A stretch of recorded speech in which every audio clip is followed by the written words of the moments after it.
Murray Mound is making a return, but this time it's not in SW19, it's here in London's South Bank using discarded white clothing.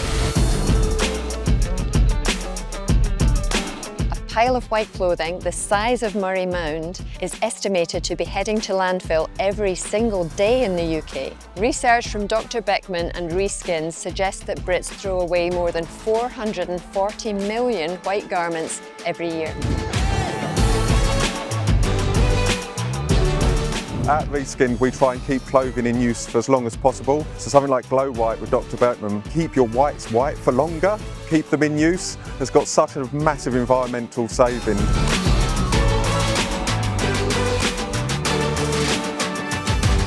What are your main challenges with white clothing? Obviously, getting the white tee dirty. I think white t-shirts can start to look really, really dull and not like bright anymore. I mean, I like soup, so tomato soup, sometimes I get that down in front of me. Have you ever thrown something straight into the bin just because it's lost its brightness? I feel guilty sometimes throwing the clothes away, but sometimes it's the easiest option. They're still wearing it, it's just a bit too grubby. I just wish I knew how to keep them white for longer. Staining is the main reason that people stop wearing white clothing. But with the right care, many white garments can be kept in play for a whole lot longer.